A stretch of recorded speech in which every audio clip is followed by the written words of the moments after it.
اليوم تمر ذكرى ميلاد الموسيقار الكبير محمد عبد الوهاب، حيث ولد في 13 من مارس عام 1901، وامتدت حياته حتى عام 1991.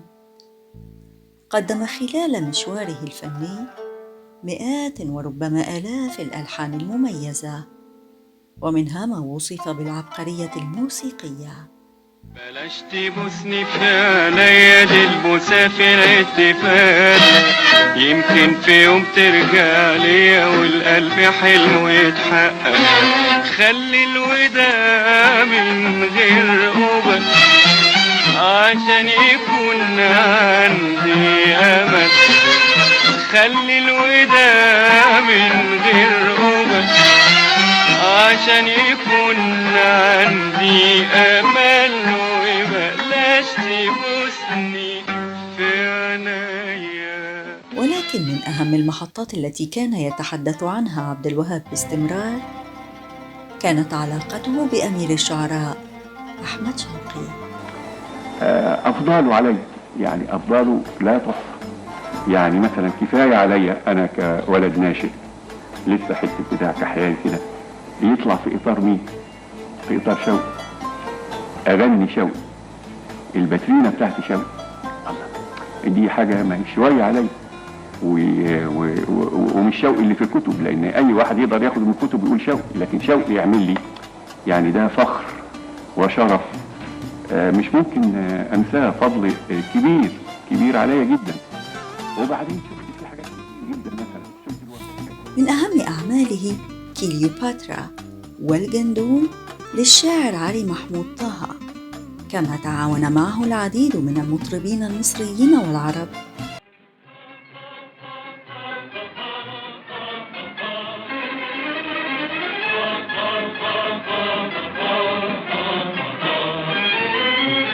ليه ليه ليه ليه يا عين ليلي طار، ليه ليه ليه ليه يا عين دم يسال.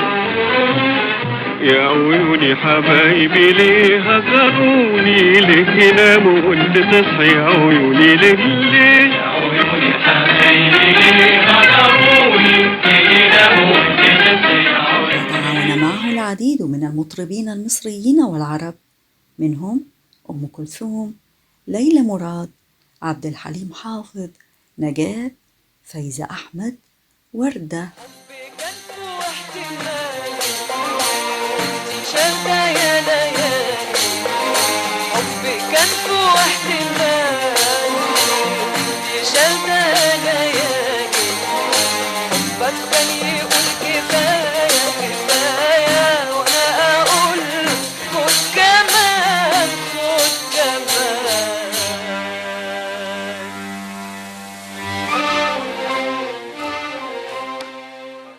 خدنا على موجة قمر فوق الصحاري والسماء والبحر والليل والوجود، في عيون الناس فوق جبال الخوف وفوق كل الحدود. القمر خليك بطي القمر.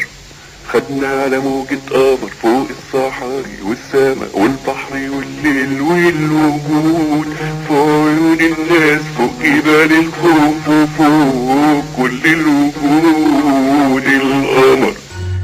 القمر خدنا على موجة قمر فوق الصحاري والسماء والبحر والليل والوجود، فوق عيون الناس فوق جبال الخوف وفوق كل الحدود. القمر خدنا على موجة قمر فوق الصحاري والسماء والبحر والليل والوجود. وبمناسبة ذكرى ميلاد موسيقار الأجيال محمد عبد الوهاب، تفتح دار الأوبرا متحفي محمد عبد الوهاب والآلات الموسيقية في معهد الموسيقى العربية مجاناً للجمهور لمدة 6 أيام، اعتباراً من اليوم السبت وحتى الخميس 18 من مارس، من الساعة 10 صباحاً وحتى 3 بعد الظهر.